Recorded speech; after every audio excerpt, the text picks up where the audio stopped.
Deixa eu ver isso aqui. Tira aquele negócio dele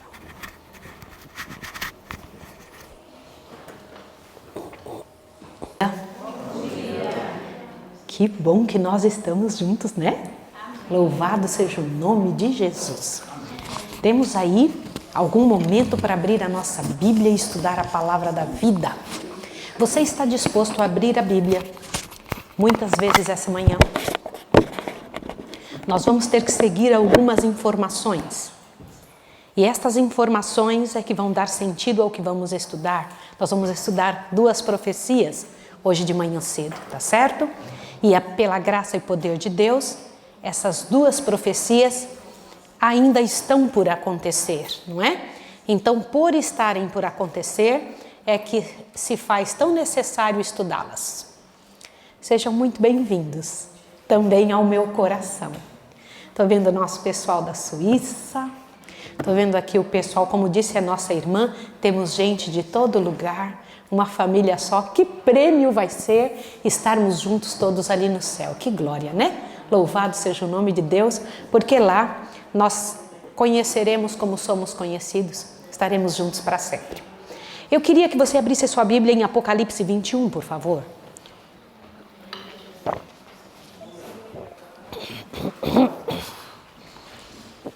Apocalipse 21.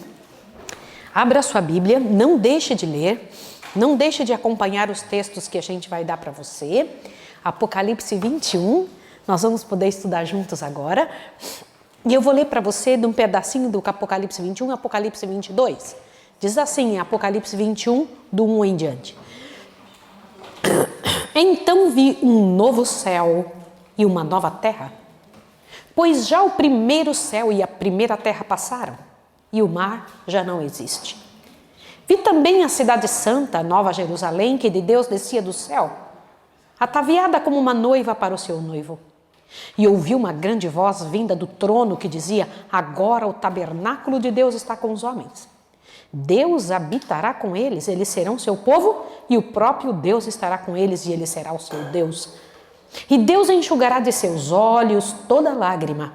Não haverá mais morte, nem pranto, nem clamor e nem dor, pois já as primeiras coisas são passadas. Amém, queridos?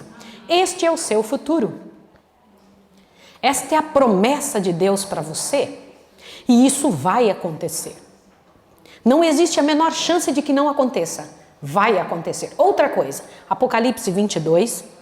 Por favor, observe um lugar que já existe para você. Verso 1 em diante. Então me mostrou o rio da água da vida, claro como cristal, que procedia do trono de Deus e do Cordeiro. No meio da sua praça, em ambas as margens do rio, estava a árvore da vida, que produz 12 frutos, dando o seu fruto de mês em mês. E as folhas da árvore são para a cura das nações. Ali nunca mais haverá maldição. Nela estará o trono de Deus e do Cordeiro, e os seus servos o servirão, e verão a sua face, e na sua testa estará o seu nome. Amém? Amém. O Senhor Deus está falando de você e de mim neste momento. Está nos dando essa esperança e esta certeza. E a glória disso é saber que um dia a eternidade acontecerá novamente. Eu queria que você olhasse aqui. Eu escrevi aqui neste quadro algumas informações bíblicas. O que você tem aqui é que um dia havia eternidade, há uma pausa e a eternidade começará novamente. Neste tempo entre eternidade, está acontecendo a história humana. Nós fizemos uma pausa no tempo e começou-se a contar o tempo. Este tempo que se começou a contar é o tempo em que o pecado existe. Veja, eu vou dividir em algumas situações. Antes de Cristo, depois de Cristo. Combinado? Tá certo? Ficou fácil para você? Eu preciso que você grave isso rápido para nós entendermos o que vamos estudar hoje. Antes de Cristo, quem estava lá? Vários nomes que nós conhecemos como Adão, Noé, Abraão, Moisés, Davi, José, Daniel e seus companheiros, todos os grandes profetas e profetas menores, todos antes de Cristo. Eu não sei se você está vendo essa seta pequenininha aqui que eu coloquei. Esta seta é uma indicação de quando Jesus nasceu. Combinado? Então, daqui para trás estão todas aquelas histórias maravilhosas do Velho Testamento, que são a base de nossa vida.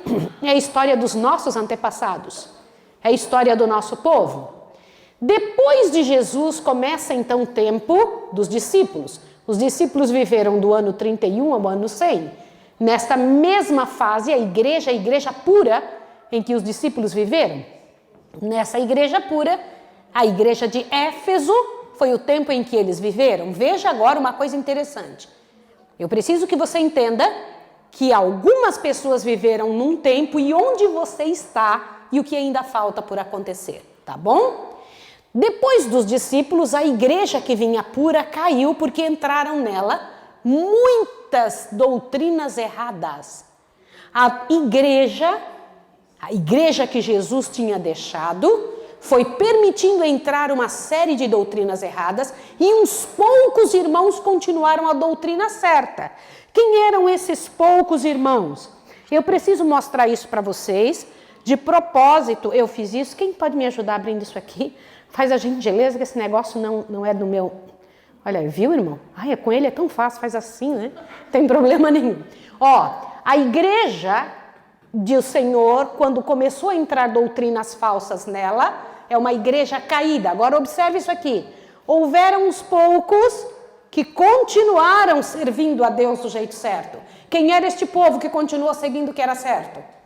Valdenses, huguenotes, tá certo? Quando uma igreja cai, o Senhor Deus sempre teve a sua igreja levantando a tocha da verdade. Compreenderam isso? Esta igreja que vinha caída recebeu uma fase importantíssima, a fase da reforma protestante. Várias pessoas desta igreja entenderam que algumas coisas estavam erradas e começaram a protestar contra a igreja. E ao protestar contra a igreja, eles foram saindo dela e a igreja que tinha caído começou a ressurgir pelas verdades que foram sendo descobertas. Compreenderam isso? Entenderam? Meu bem, coloque aquela imagem aqui, desta parte para você entender. Meu marido vai colocar aqui para ficar mais fácil. Para aqueles que não acompanharam durante a semana algumas informações. E se você compreender estas coisas dentro desta visão, você vai entender o que nós vamos explicar hoje. Eu não acredito que uma pessoa deva estudar as profecias separadamente.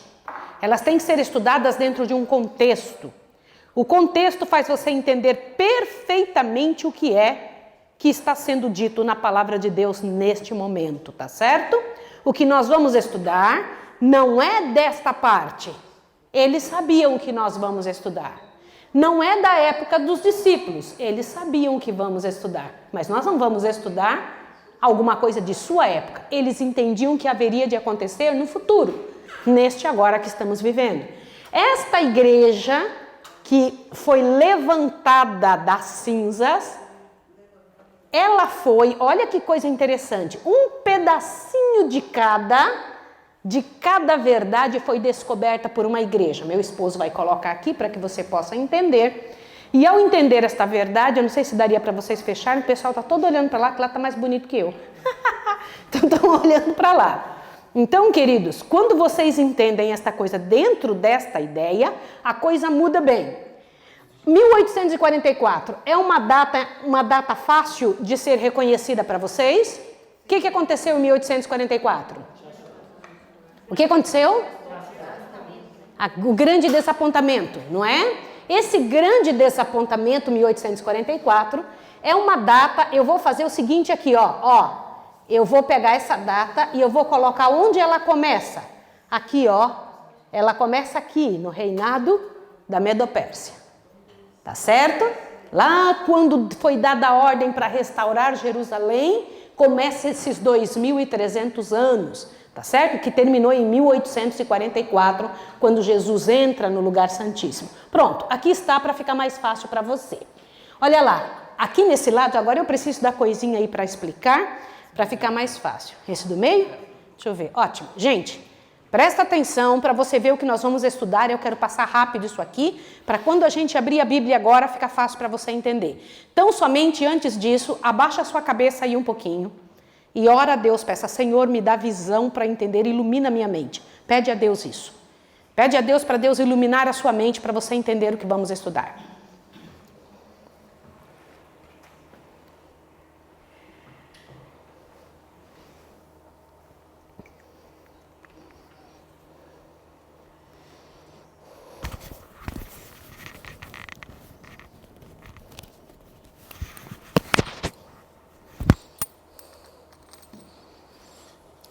Amado Senhor, em nome de Jesus, nos ajude agora.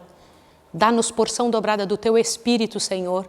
Temos pouquinho tempo para fazer isso claro na nossa mente. Só com o Teu poder é possível. Eu imploro em nome de Jesus que nos ajude. Tenha misericórdia de nós. Tenha a Tua misericórdia seja vista em nós agora, para que possamos compreender as Tuas verdades, Senhor, as verdades do céu. Expulsa daqui qualquer anjo mau e ajuda-nos a entender em nome de Jesus. Amém. Antes de passar para lá, eu quero falar uma coisa a você. Nenhuma pessoa é dada algum conhecimento sem que o Senhor Deus não tenha um plano exato. Um plano. Deus deseja que você seja conduto para explicar isso aqui para os outros. Tá certo? O que é isso aqui que eu vou mostrar para vocês? Por favor, observe isso aqui agora, que nenhuma pessoa se mova agora, por favor. É um momento super, super, super especial, tá? Eu preciso que você preste muita atenção para entender o que vamos estudar. As profecias que vamos estudar estão aqui, ó, no finalzinho. Nós vamos estudar, olha lá, não sei se você consegue pegar aquela tela e tentar ver ela aqui, ó. Consegue ver? Conseguem ou não? Ó, aquela parte, esta parte toda aqui, ó, é a mesma que está aqui. Percebeu? Eu tentei desenhar pequenininho, ótimo. Agora, isso daqui eu vou explicar, essa partezinha, para você entender onde precisamos chegar aqui no ano 2020. Observe. Olhe só o que você vai aprender. Já deu? Pastor, eu vou tentar falar despacio. Despacito. Vamos lá. Muito bem, o que é isso daqui? Isso é o que o Senhor Deus explica em Apocalipse 2 e 3. A história cristã.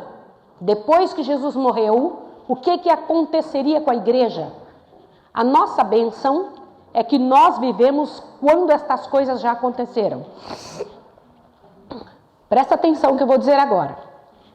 Adão era um homem que sabia bastante, sim ou não? E se eu disser que ele sabia menos do que nós? É isso mesmo que você ouviu. Adão viveu lá no primeiro ano da história da Terra. Ele conhecia de todas as ciências, mas ele só sabia o que haveria de acontecer por aquilo que Deus havia mostrado. Olha, nós estamos vivendo aqui, ó, no final da história do planeta, depois que todas estas coisas já aconteceram. Tudo o que havia sido dito já aconteceu. Nós sabemos toda a história acumulada. Entendeu o que eu estou lhe dizendo? Nós estamos nas últimas palavras da Bíblia. Não existe mais nada para acontecer. Das 1.800 profecias da Bíblia, só 2 faltam acontecer. Quantas eu disse? 2. Todas as outras aconteceram. Presta atenção que eu vou lhe dizer agora. Esta época aqui, ó, neste ano que Jesus morreu aqui, ó, era o ano 31 da história da Terra. Quando Jesus morreu, quem ficou aqui no planeta com a igreja de Deus, a igreja pura, foram os discípulos. É a época de Éfeso, a época do cavalo branco, a época clara da igreja, a época que não tinham doutrinas erradas. Hoje você vê uma série de pessoas fazendo coisas que você sabe que não é certo. Quem lê a Bíblia diz, mas isso não é o que Deus disse. E existem muitas religiões exatamente porque cada uma segue aquilo que acha certo. Mas houve uma época que a igreja era uma só. Entendeu isso? Esta igreja pura é a única igreja que o Senhor virá buscar aqui no final. Deus não pode levar um monte de igreja. Deus vai levar um monte de gente de diversas igrejas. Mas gente pura. Entendeu isso ou não? Está compreendido? Agora presta atenção. Quando morreu o último discípulo, a igreja só tinha os que foram convertidos. Era uma multidão. Todos os discípulos morreram de quê, gente? Do que eles morreram? De morte morrida? Não, de martírio. Uns foram decapitados, outros foram mortos crucificados, outros sofreram todo tipo de situação. O sangue deles era semente, uma multidão se tornou cristã. E Satanás os perseguia terrivelmente. Mas o fato de Satanás os perseguir, cada sangue que caía, uma multidão se levantava. Um morria e uma multidão vinha para dentro da igreja. Vocês entenderam? Foi uma época de grande crescimento. Do ano 100 até o ano 313, a igreja cresceu tremendamente. Mas eles não tinham igreja para congregar. Era a época catacumbiária. Por que isso? A época das catacumbas. Eles corriam para as catacumbas para poder adorar a Deus. Porque era o único local onde eles não eram incomodados pelo medo que os perseguidores tinham de entrar nos cemitérios, né? Nas catacumbas, nos espaços. Entenderam isso? Mas eles eram milhares e milhares. Quando o diabo viu que não adiantava matar cristão, porque eles cresciam muito, ele arrumou um jeito de trazer coisas erradas para dentro da igreja. Eu vou repetir o que eu estou dizendo. Quando o diabo viu que não adiantava matar pessoas, ele resolveu trazer enganos para dentro da igreja. Eu vou acabar com eles trazendo o que não presta para dentro da igreja. Irmãos, eu queria, em nome de Jesus, que você entendesse o que essa minha frase quer dizer. Quando o diabo vê que não adianta atacar você, ele traz para dentro da igreja doutrinas falsas. E foi isso que começou a acontecer. No ano 300, começou-se a batizar criancinha, batismo infantil. Entendeu isso aqui? Até então não se batizava bebezinhos. Os bebezinhos, quem os batizava eram os pagãos. Quem trouxe isso? Os pagãos não convertidos. Eles vinham para dentro da igreja com um pouco da doutrina que eles tinham aprendido em sua igreja falsa. Entenderam o que eu estou dizendo a vocês? Sim ou não? E isto é errado. Eu quero falar para vocês isso com relação a hoje.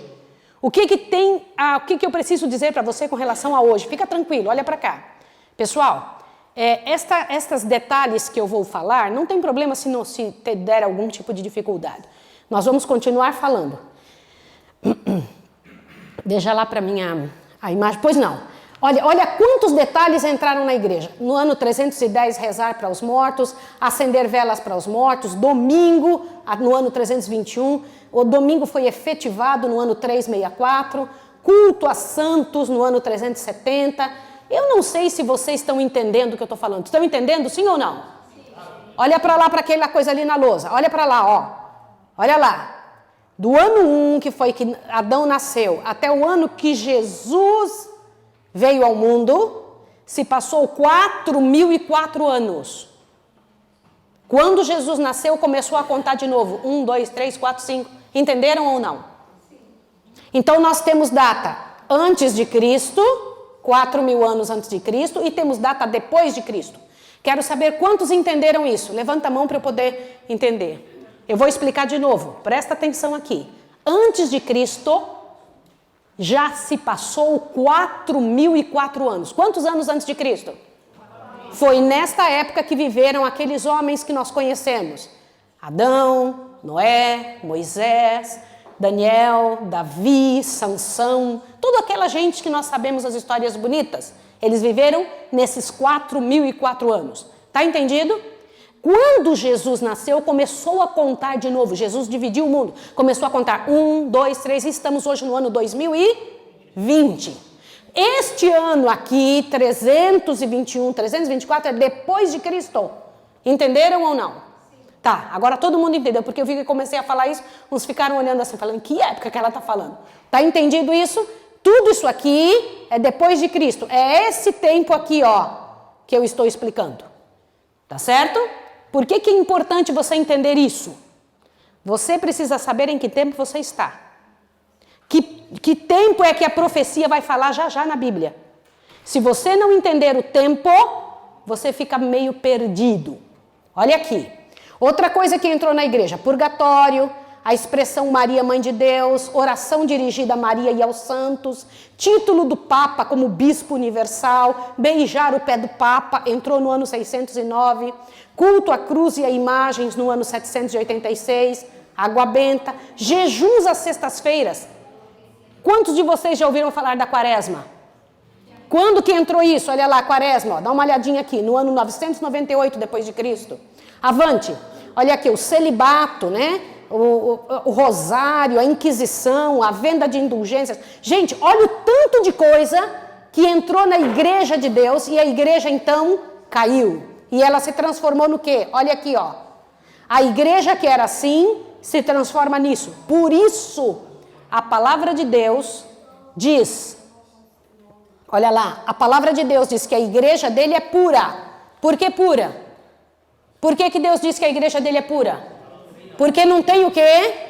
Doutrina errada. E por que que ele chama que existe uma igreja prostituta? Porque ela tem o quê? Pois não. Eu não vou conseguir. Eu sei. Não está conseguindo porque está traduzindo para o romano e para o espanhol. Mas como que a gente vai fazer? Despacito. Mas se eu te falar muito devagar, o negócio, eu estou tentando falar o mais devagar que eu consigo. Presta atenção, ó, ainda mais por causa do tempo, são 10 para as 11 já. Ó, presta atenção.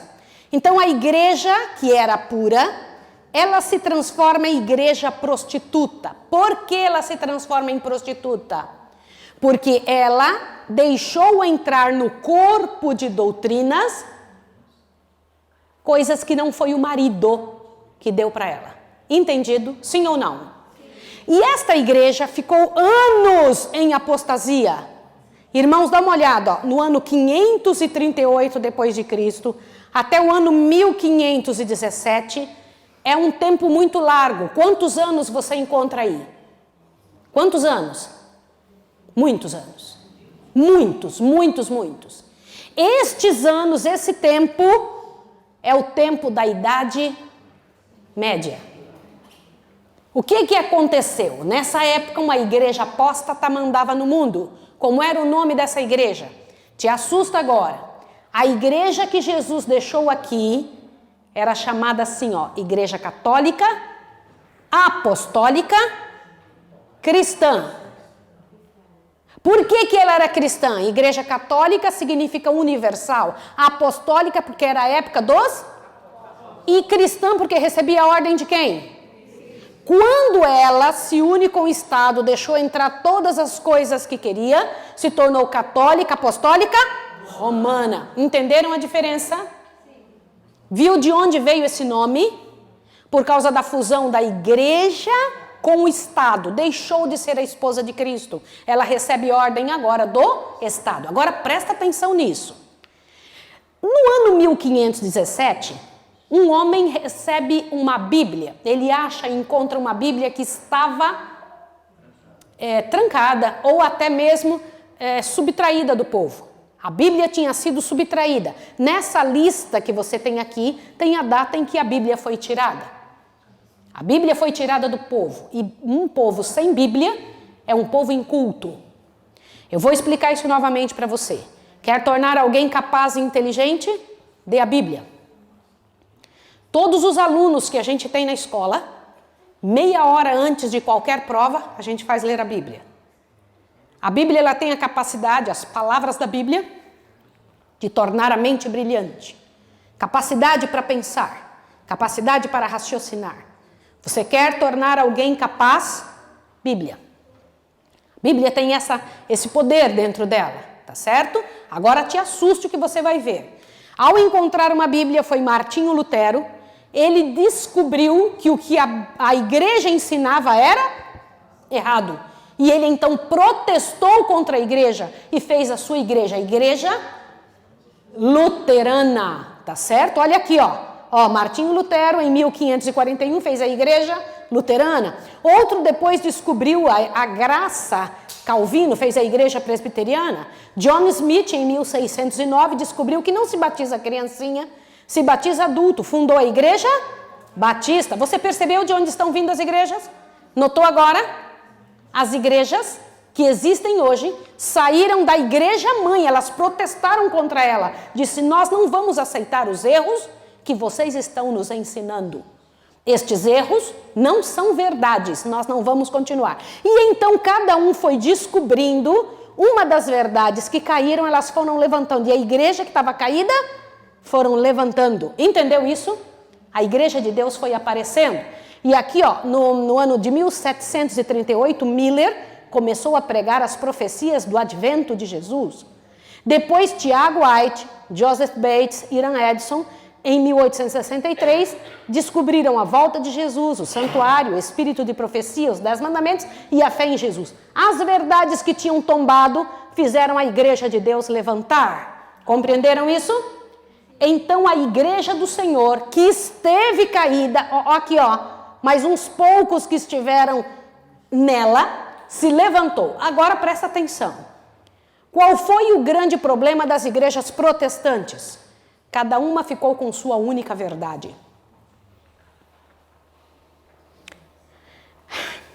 Eu perguntei para vocês, na quinta-feira, se você desejar comer um bolo, e você pegar só um ovo e dizer, um ovo é um bolo. Um ovo é um bolo?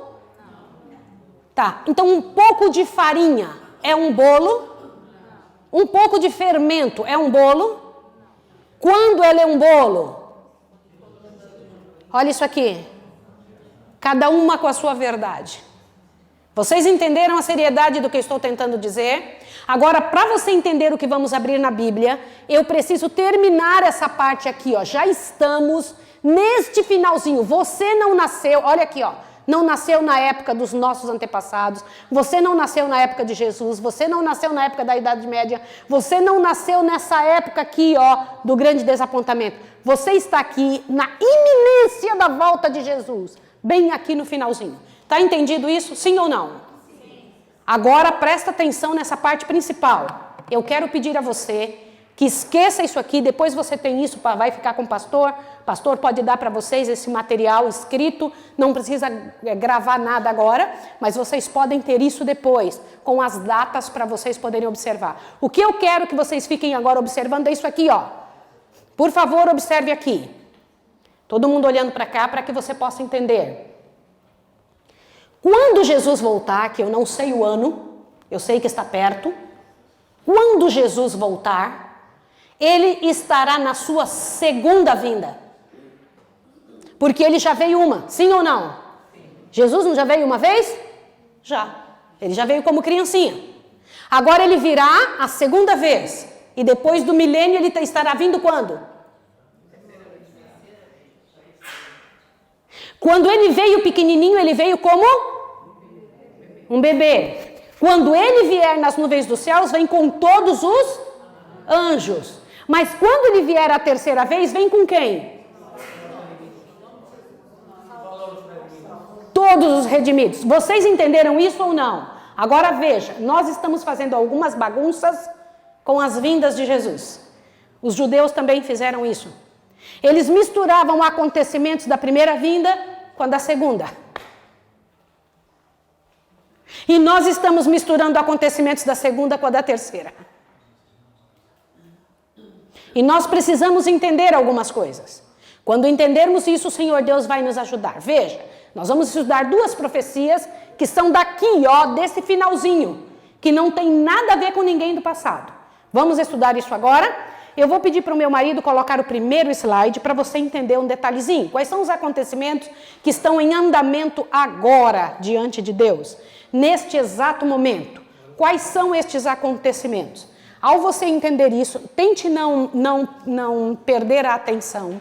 Deixe eles mexerem lá no que quiserem lá, mas presta atenção. Abra sua Bíblia em Mateus capítulo 24. Rapidinho. Mateus capítulo 24.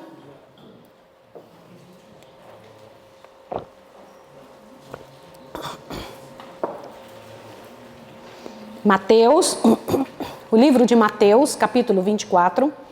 Eu quero comentar algumas coisas com você que estão no diagrama profético na nossa frente agora. Esse diagrama profético nos traz algumas informações e eu quero ver se nos próximos 20 minutos a gente... Enfim, nós estamos aqui nesse finalzinho, nós estamos no final do tempo do fim. Quando o tempo do fim começou? Olha aqui, irmãos, ó, 1844. O livro de Daniel diz que o tempo do fim começou em 1844. Nós estamos no final do tempo do fim. Tá entendido isso? Sim ou não? Se nós tivéssemos uma semana, eu ia estudar com vocês detalhadamente cada pedacinho daqui, ó, para você poder entender o que é que está acontecendo. Mas hoje, como nós só temos essas 2 aulas hoje, mais uma noite para você poder entender bem certinho. Você sabe quando... Já ouviu falar de ressurreição especial? Já? Nunca ouviu falar? Nós vamos estudar isso hoje à noite, tá bom? Ressurreição especial. Agora, neste momento, nós vamos estudar 2 momentinhos antes da volta de Jesus. O que vai acontecer, ó? Agitação dominical. O que é agitação dominical? Você sabe que o decreto dominical vai acontecer, sim ou não? Mas antes, há no mundo uma agitação dominical. Quando que começou essa agitação dominical? 1961, 62, 63, com o Concílio Vaticano II. Quem de vocês já ouviu falar do Concílio Vaticano II? Agora todo mundo está ouvindo falar. 1 ano antes de eu nascer, 2 anos antes de eu nascer, o Concílio do Vaticano estava reunido. Eles estavam resolvendo o quê? Nos concílios se toma decisões para resolver situações humanas. E qual decisão foi tomada lá? Que o domingo seria todos os dias lançado no mundo para acostumar a mente do povo que um dia o domingo teria que ser guardado por toda a humanidade. Por uns anos, os concílios eram fechados. Hoje em dia é aberto. Você pode clicar numa única teclinha, você consegue ver um ícone, você consegue descobrir o que se fala, porque hoje não há problema nenhum. É aberto no site do Vaticano. Vocês entenderam o que eu estou falando? Vocês podem fazer isso e devem fazer isso. Poder descobrir isso. Agitação dominical, o que é? É um momento antes do decreto. Olha para minha mão. O decreto dominical tem 4 fases. Vai acontecer, mas tem que passar pelas fases antes. Qual é? O primeiro, agitação dominical, para acostumar a mente. Segundo, decreto dominical em alguns lugares no mundo. Já tem decreto dominical em alguns lugares no mundo, senhores? Sim, você sabe disso. Eu viajo de país em país e todos os países que eu viajei até agora são fechados no domingo, seu comércio. Sim ou não? E em alguns lugares você recebe uma multa se você abrir alguma coisa no domingo. Terceira fase do decreto dominical. O decreto dominical nos Estados Unidos. Isso ainda não aconteceu.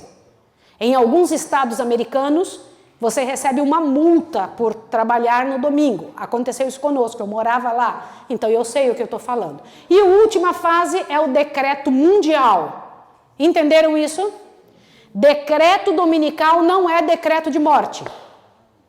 Conseguiu fazer a diferença? Tá claro para você? O que é decreto dominical? É um decreto que a Igreja Romana imporá ao mundo, obrigando todas as pessoas a guardar o domingo. E o domingo é um dia de guarda pagão, não é cristão. É um dia pagão. Como aquelas coisas que entraram na igreja aqui nessa época, o domingo também, uma instituição pagã, entrou na igreja. Entenderam isso? Então não é bíblico. Outro detalhe, ecumenismo crescente. O que é ecumenismo? A união das... Aquelas igrejas que saíram da igreja católica estão agora voltando. Por que a gente sabe? Se unindo de volta a ela. Primeiro protestaram, agora se voltaram. A Bíblia diz que um dia elas iriam se voltar. E voltar à grande mãe. Por que é que elas voltam? Por quê? Por quê? Porque estão na mesma página. Porque estão na mesma vida. Porque creem nas mesmas coisas. Você entende isso? Isso é coisa muito séria. Algumas mudanças, mas aí eles acoplam, falam, peraí, não precisamos tanto isso, vamos nos unir em nome da humanidade, vamos nos unir. Mas a gente não deve se unir com o que está errado, certo? Outro detalhe, ira das nações sob controle. O Senhor Deus nos ensina, abre seus ouvidos agora. O Senhor Deus nos ensina que existem 4 anjos nos 4 cantos da terra, norte, sul, leste, oeste, segurando as guerras do mundo. Se estes anjos soltarem, haverá uma terceira guerra mundial. Abra os ouvidos. Haverá uma terceira guerra mundial. Tá bom? No momento em que os anjos soltarem os ventos, haverá uma terceira guerra mundial. Eu perguntei para vocês aqui, gente, como é que está a economia da Alemanha? E vocês comentaram comigo.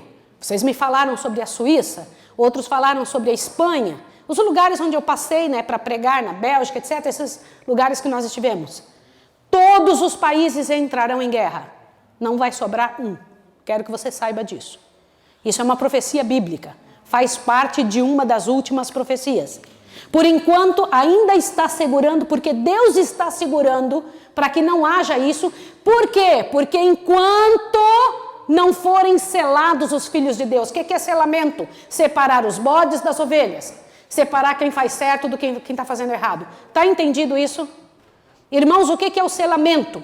O selamento é simplesmente o Senhor Deus tirando do seu reino aqueles que ainda permanecem nos erros que Deus não concorda. Entenderam isso ou não entenderam, irmãos? Para ficar mais claro, é preciso você compreender que existem coisas que foram trazidas para dentro da nossa igreja que não é adventista. Existem atitudes que não são de adventista. Existem coisas que fazemos que não são de adventista. Por quê? Porque foi a mistura das influências mundanas com que a igreja de Deus tem. Tá entendido isso?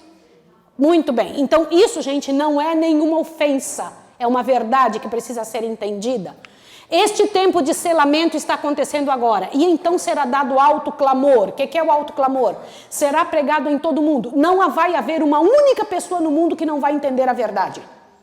Pensa aí, nas pessoas que estão aqui fora nessa rua. Ontem estávamos descendo, tivemos que fazer pergunta para um homem. Senhor, onde é que é o centro da cidade? Na hora eu pensei, esse homem um dia vai entender o que eu sei. Os teus vizinhos, o homem da farmácia, o homem do leite lá, as pessoas da sua escola, todos vão saber o que você sabe. Sem falhar um. E eu espero que seja da sua boca, que eles ouçam. Eu espero que você conte para eles, porque todos terão que saber. Explicar isso para eles é dar a eles a chance de saírem daqui e ir para cá. Entenderam isso? Porque a maior parte do mundo, ontem à noite eu tentei explicar isso. O mundo não está perdido. O mundo está desinformado. Tá certo? Eles não sabem das situações. Precisa que alguém fale. Outro detalhe, o alto clamor, a mensagem dos 3 anjos acontecerá bem na época em que estiver acontecendo o último engano. O próprio Satanás se transformará em anjo de luz. Ele virá como se fosse o próprio Jesus. E enganará a humanidade dizendo uma série de absurdos.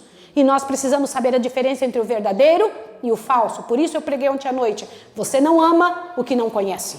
Você precisa conhecer o teu Deus. Sem conhecê-lo, você pode seguir aquele que não é. Tá bem? E então haverá fuga das grandes cidades. A igreja invisível aparece. Qual é essa igreja invisível? O Senhor Deus tem filhos em todas... Aliás, Deus só tem uma igreja, sim ou não? Só uma. Mas Ele tem filhos em todas as igrejas? Deus tem filhos lá na Macumba, Deus tem filhos lá no Oriente, Deus tem filhos em todo lugar, gente honesta e sincera, que segue com honestidade o que crê. No dia que eles souberem a verdade, era isso que eu queria, eles virão, sim ou não? Deus tem filhos em todas as igrejas, no entanto tem só um aprisco. Tá entendido? Sim ou não? Acredite nisso, porque isso é bíblico. Avante, essa igreja invisível vai aparecer. É uma igreja muito maior do que a nossa. É uma multidão que virá estudar e trabalhar e pregar conosco a última mensagem. A tríplice aliança. Irmãos, o espiritismo, o catolicismo e o protestantismo apostatado. Por que apostatado? As igrejas protestantes que não quiserem guardar o sábado como dia de guarda são apostatadas. Entenderam isso, queridos? Isso é bíblico. A Bíblia diz isso. Porque não seguem todos os mandamentos de Deus. E a não seguir todos os mandamentos de Deus, seguir 9 e não seguir 10, a Bíblia diz no livro de Tiago, é como se tivesse culpado de todos os outros. Isso é muito sério. Não se pode estar numa igreja que não se segue as outras informações. Tá entendido? E neste ponto aqui, ó, o tempo de angústia prévio. Vamos ler juntos aqui. Vai lá. Mateus 24. Rapidinho, rapidinho, eu preciso que você entenda isso. Todo mundo de olho na Bíblia agora, para você entender com seriedade isso. Mateus 24. Vamos lá juntos? Nesta base do que acabamos de ver, neste tempo de angústia prévio, é que nós vamos estudar agora. Olha o que a Bíblia diz. Vai lá. Saindo do templo, Jesus ia se retirando, verso 1 em diante. Quando ia se aproximando dele os discípulos para lhe mostrarem a estrutura do templo, ele, porém, perguntou-lhe, não vedes tudo isso? Em verdade vos digo que não ficará aqui pedra sobre pedra, que não seja derrubada. Estando ele assentado no Monte das Oliveiras, aproximaram-se dele os discípulos em particular e lhe perguntaram, Senhor, dize-nos, quando acontecerão estas coisas? Que sinal haverá do fim do mundo e do final dos tempos? Respondeu-lhe então Jesus, acautelai-vos que ninguém vos engane. Porque muitos virão em meu nome, dizendo, eu sou o Cristo, e enganarão a muitos. Verso 5. Verso 6. Ouvireis de guerras e rumores de guerras. Mas cuidado para não vos alarmardes. Tais coisas devem acontecer, mas ainda não é o fim. Levantar-se-á nação contra nação, reino contra reino, e haverá fomes, pestes e terremotos em vários lugares. Todas estas coisas, porém, são o princípio das dores. Olha aqui, ó, tempo de angústia prévio. Princípio das dores. Avante, vamos lá. O que ele diz? Olha o que eu vou te dizer. Olha para cá um minuto. Nós estamos lendo, neste momento, o verso 8. Olha para cá um minuto que eu vou falar uma coisa. Jesus disse que guerras, rumores de guerras, pestes, fomes, terremotos, misérias em todos os lugares. Deus disse que isso é só o princípio das dores. Você tem ideia o que ainda vai acontecer? Irmãos, vocês sabem por que está acontecendo assim? Olha para cá. Você precisa entender isso. Porque o Espírito de Deus está se retirando da terra. E conforme o Espírito Santo for se retirando, Satanás tem mais poder sobre os seres humanos. E por que o Espírito Santo se retira? Você sabe dizer por quê? Por que o Espírito Santo se retira? Porque nós vamos dando oportunidade a ele. Foi o que eu preguei na igreja da Bélgica. Você precisa estudar sobre esta semana de oração na Bélgica. Eu expliquei a maneira como Satanás tem poder sobre os seres humanos. Como é que ele consegue espaço na vida humana? Por que o Espírito Santo tem que se retirar? Porque Satanás entra. Satanás só tem o poder que a gente der. Como assim? Eu vou lhe fazer uma pergunta. Que poder Satanás tem no céu? Por quê? Será que quando ele chega ali ele fica sem poder? Ele tem muito poder, mas quando ele chega ali na porta do céu, ele fica sem poder, sim ou não? Responda. Mas por que ele fica sem poder? Deus fala, daqui você fica sem poder, ele fica fraquinho, é isso? Qual é o poder que ele não tem lá? Ninguém lhe dá? Que poder ele tem nos mundos não caídos? E por que ele não tem poder lá? Porque ninguém lhe dá? Quando Satanás estava vindo, num certo momento, Jesus olha e fala assim, aí vem o príncipe desse mundo, e ele nada tem em mim. Por que ele disse isso? Que poder ele tinha sobre Jesus? Porque Jesus não dava espaço. E há uma promessa na Bíblia dizendo assim, ó, resistir ao diabo? Como? Quem disse isso? Isso é verdade ou não? É verdade. O Senhor Deus disse que se nós resistirmos ao diabo, ele vai fazer o quê? Então é possível Satanás fugir de alguns, mas é possível ele se envolver e se enlinhar e se envolver com alguns, sim ou não? Sim. O poder que nós temos, olha, é de Deus. E o poder de Deus, Satanás não vence. Entenderam o que eu estou falando para vocês? Agora, Por que aqui diz princípio das dores? O que está acontecendo agora é só uma palhinha do que ainda vai acontecer. Quando o Espírito Santo sair da terra, os seres humanos enlouquecerão completamente. Totalmente. Essas pessoas, o que é que faz com que você não mate alguém? O que faz com que você trabalhe ao invés de roubar? O que faz com que você não adultere, que você não faça sexo na frente dos outros por aí? O que faz com que as pessoas não estuprem umas às outras na frente de todo mundo? Por que não? O poder de Deus restringindo. Na hora que o poder de Deus sair daqui, você vai ver que inferno vai virar esse planeta. Agora presta atenção, olha o que mais diz aqui. Olha lá, verso 9. Verso 9, por favor. Então vos hão de entregar para serdes atormentados e vos o quê? Vos o quê? Olha para cá. Vos matarão. Eu vou te fazer uma pergunta. Você acredita nisso que está escrito na Bíblia, sim ou não? Você acredita ou não? Então é possível que você ainda morra? Alguns de nós dizemos assim, mas nunca mais vai precisar de morte. Sabe quando não vai precisar de morte, meu bem? Eu preciso que você ache aí nesse material que eu coloquei hoje de manhã, os textos que falam que é possível alguém ainda morrer. Está escrito aí, nessa listinha mesmo que a gente tinha. Olha aqui, ó, presta atenção que eu vou te falar. Um pouquinho antes de Jesus voltar, quando fechar a porta da graça, você sabe o que é a porta da graça, sim ou não? Sabem? Porta da graça. Hoje a porta está fechada, está aberta. Pode entrar, o Senhor Deus tem chamado. Vai chegar a hora que Ele vai dizer, basta, daqui em diante não mais. Entenderam isso ou não? Isso é porta da graça? Nenhum entra mais. Também nenhum sai. Entenderam o que eu estou dizendo a vocês? Vai chegar a hora em que o Senhor Deus vai dizer, basta. Isso é porta da graça. Neste momento, ainda vão acontecer as 7 pragas. Quando acontecer as 7 pragas, ninguém mais vai morrer. Mas um pouquinho antes disso, é possível que algum salvo morra? Sim ou não? Sim ou não, senhores? Você vai ler isso agora. Não vai ser eu que vou falar. É importante que você veja, está bem no início, viu, amor? Desse material que eu fiz hoje de manhã, que a gente estava mexendo. Então está bem aí no início e vai ver, entre estes slides está este que vai falar sobre isso.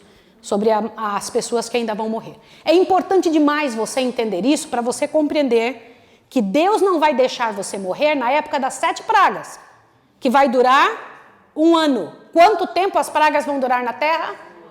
1 ano. Isso é bíblico, está escrito no livro de Apocalipse, que as pragas vão durar 1 ano. Neste prazo, imediatamente antes da volta de Jesus, ninguém mais vai morrer, porque a porta da graça está, nenhum salvo vai morrer.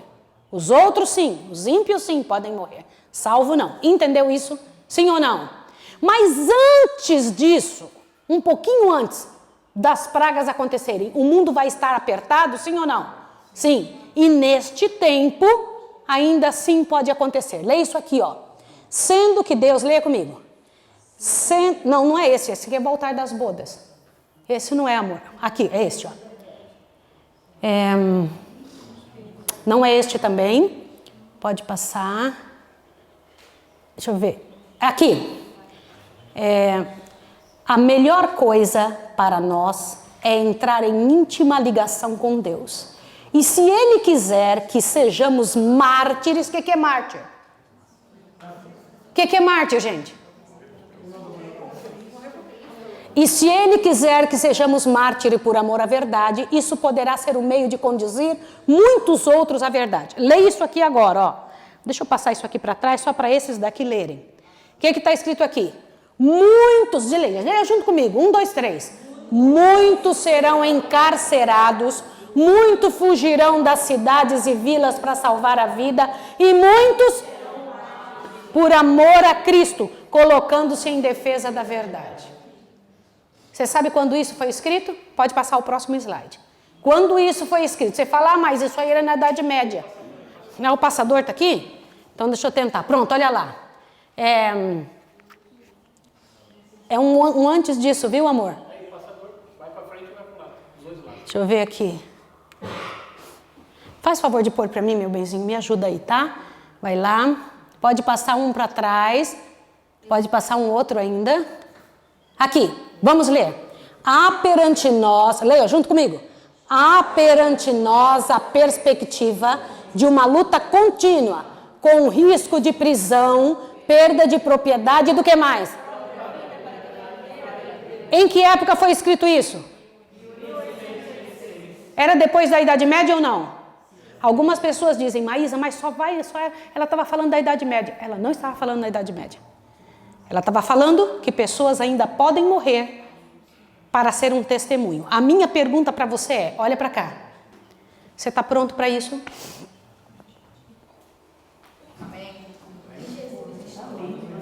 Posso ser honesta com você? Muito bem, irmã. Ouça o que eu vou te falar agora. Irmão e irmã que está me ouvindo aqui agora. E os filhos que estão ouvindo. Quando nós lemos em Mateus 24, exatamente isso aqui, ó.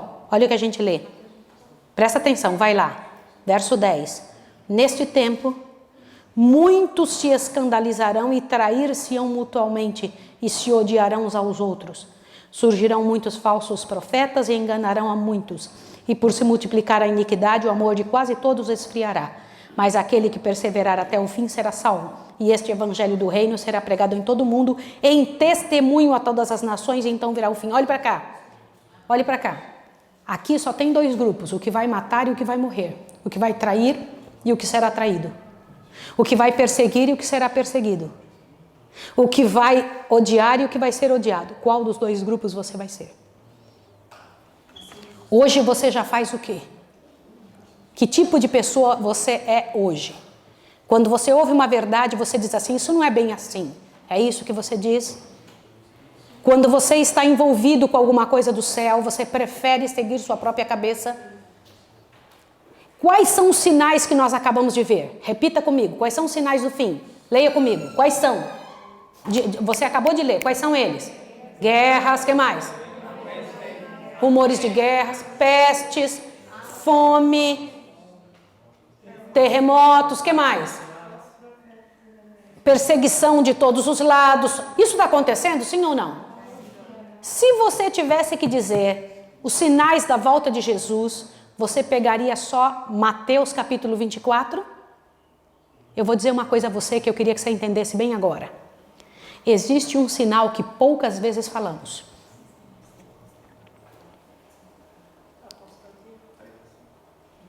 Pregação foi dito aqui no verso 14. Este evangelho do reino será pregado. Irmãos, aqui nós estamos vendo sinais climáticos, sinais sociais, sinais religiosos, sinais políticos. Sim ou não? Mas existe um sinal que a gente não fala, que é do mesmo sermão. Jesus estava fazendo um sermão aos discípulos. Sabe qual é o sinal? Mateus capítulo 25. Vai lá. Este é o sinal de como sua igreja estaria. Não é um sinal climático, não é um sinal político, não é um sinal religioso das outras igrejas. Deus não está falando disso aqui. Não é um sinal de qualquer outro lugar, é um sinal de como estaria internamente a igreja. Quer ver agora? Mateus capítulo 25, é o mesmo sinal, mesmo sermão. Diz assim, então o reino dos céus será semelhante a 10 virgens que tomando as suas lâmpadas saíram ao encontro do esposo. Eu vou perguntar uma coisa para você. Quantas Bíblias aqui diz esposo e quantas diz noivo? Levanta a mão. Quanto diz noivo? Noivo. Noivo. Quantas Bíblias diz esposo? Levanta a sua mão só quem diz esposo. Qual é a Bíblia certa? Quem diz esposo ou quem diz noivo? Tem diferença entre noivo e esposo? Sim ou não? Completo. Sim ou não? E qual é o certo? Noivo ou esposo?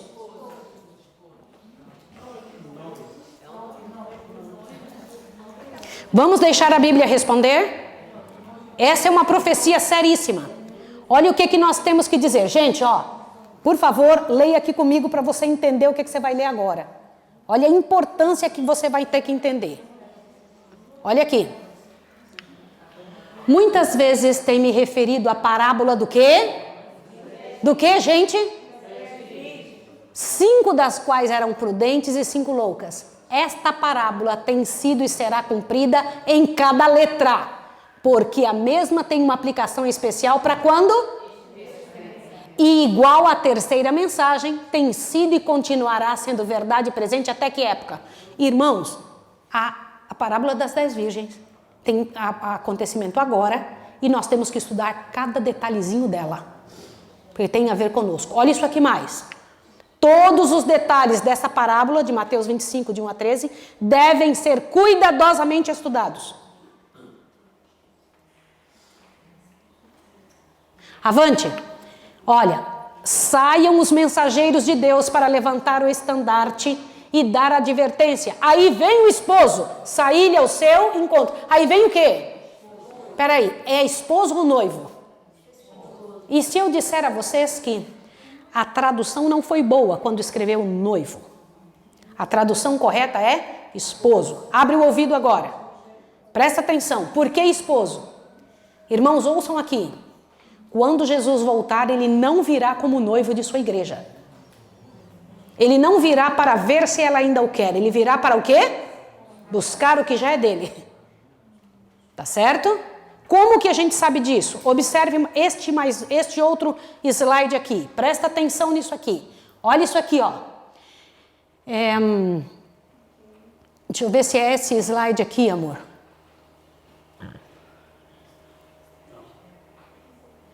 Aqui, ok, vamos lá. Sendo que Deus me tem mostrado as jornadas do povo do advento, você está em Primeiros Escritos, página 13. Vamos ler juntos? 1, 2, 3. Sendo que Deus me tem mostrado as jornadas do povo do advento para a santa cidade e a rica recompensa a ser dada aos que aguardarem o seu Senhor quando ele voltar do quê? Ué, quando Jesus voltar, ele está voltando do quê? Do casamento.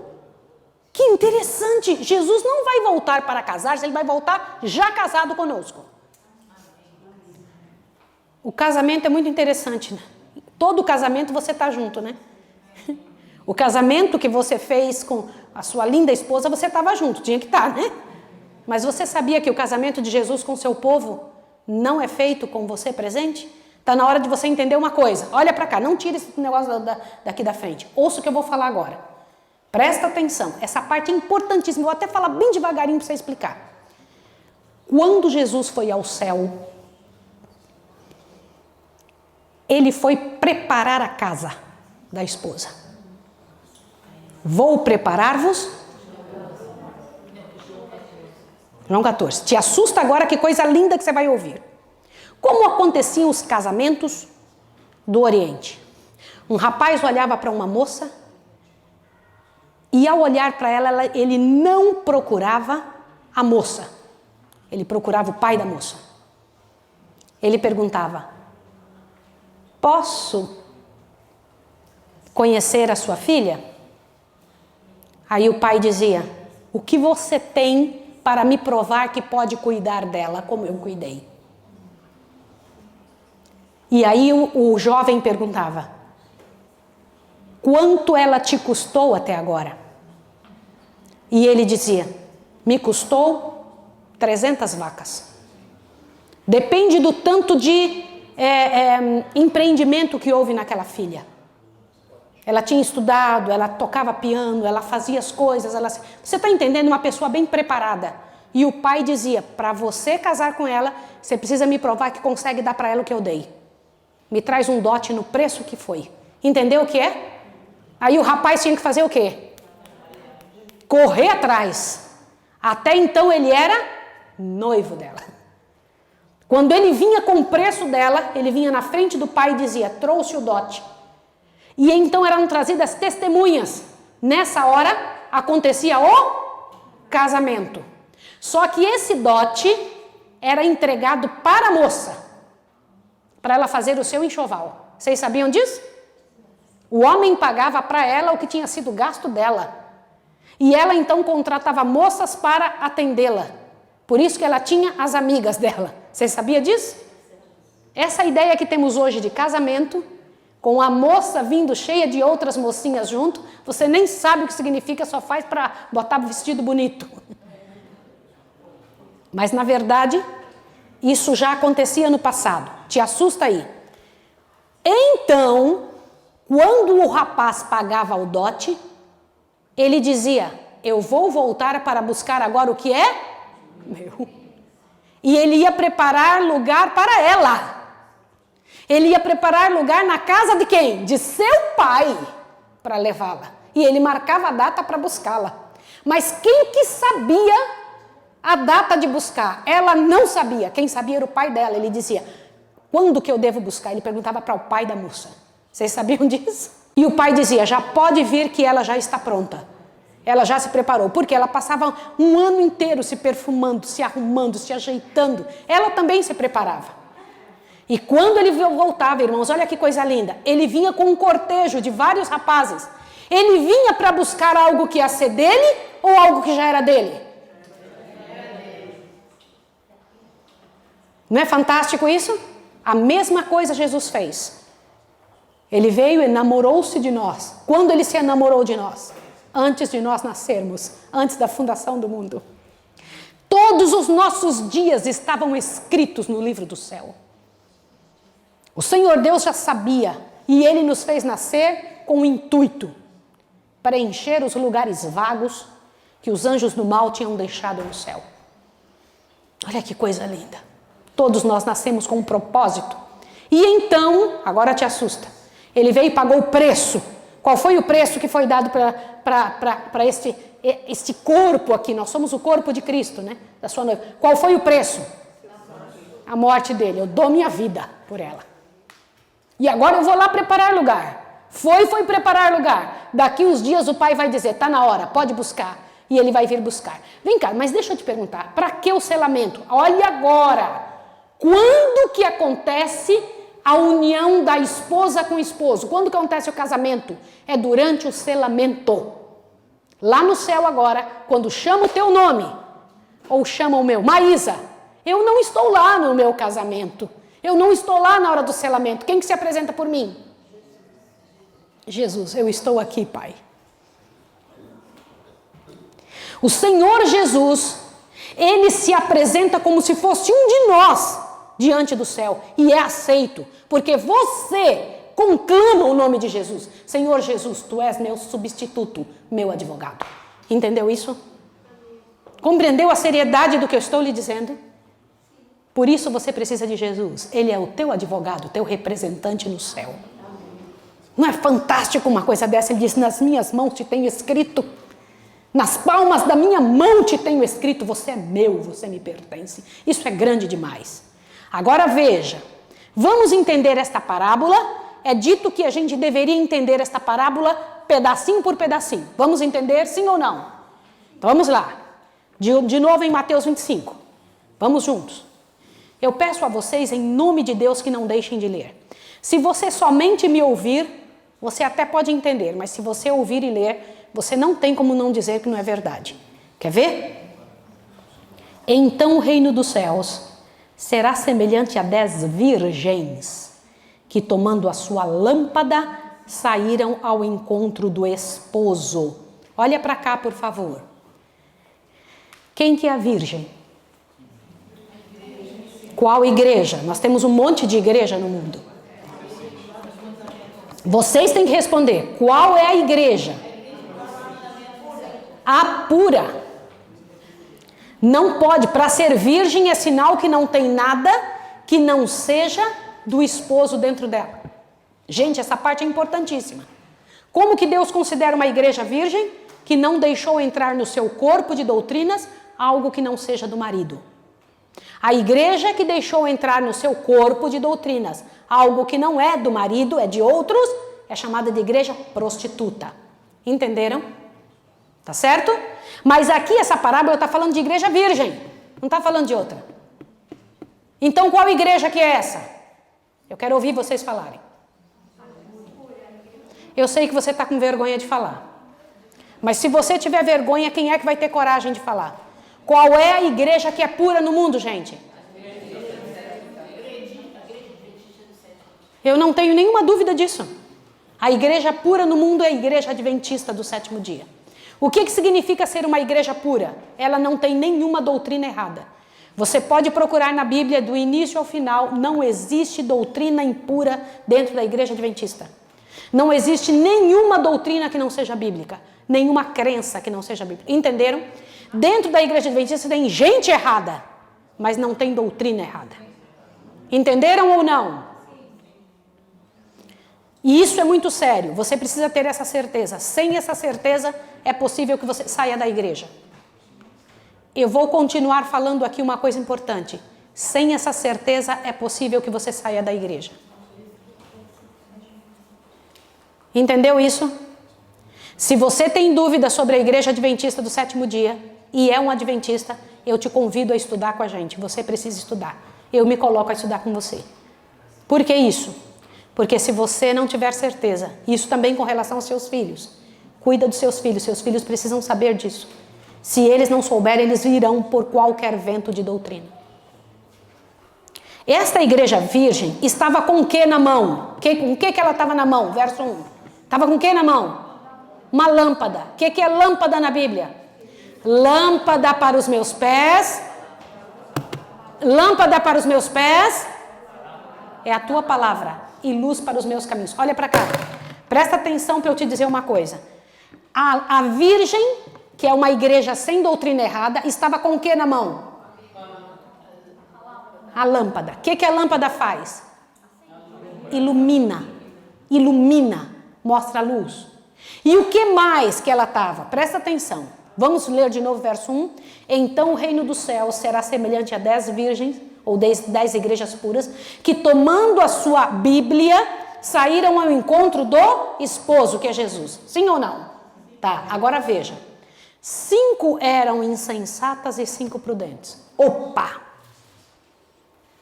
Quer dizer que dentro da igreja virgem, o Senhor Deus disse que por ocasião de sua volta ia ter gente insensata e gente prudente.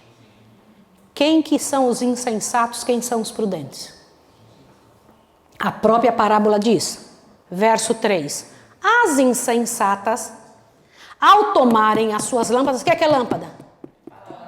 A palavra de Deus, não levaram azeite consigo. O que é azeite? Como que você sabe disso? Aonde está escrito na Bíblia que lâmpada é a Bíblia? Salmos 119, 105. Aonde está escrito que o azeite é o Espírito Santo? Zacarias, capítulo 4, verso do 2 a 6. Você não pode só dizer, você tem que saber onde está. Na Bíblia diz que o azeite que está falando nas profecias é um símbolo do Espírito Santo. Zacarias, capítulo 4, 2 a 6. Entendido, sim ou não? Então vou perguntar de novo. Quem que é a virgem? A igreja pura. Quem que é a lâmpada? E o que é o azeite? O Espírito Santo. Agora leia de novo o verso 3 e o verso 4. Para ver a diferença entre sensatas e imprudentes. As insensatas, ao tomarem as suas lâmpadas, não levaram azeite consigo, mas as prudentes levaram azeite em suas vasilhas com suas lâmpadas. Olha para cá. Qual a diferença entre uma e outra? As duas eram da igreja pura? As duas tinham a Bíblia na mão? Uma tinha azeite numa vasilha e a outra não tinha azeite na vasilha. Não levou azeite numa vasilhinha. O que significa isso?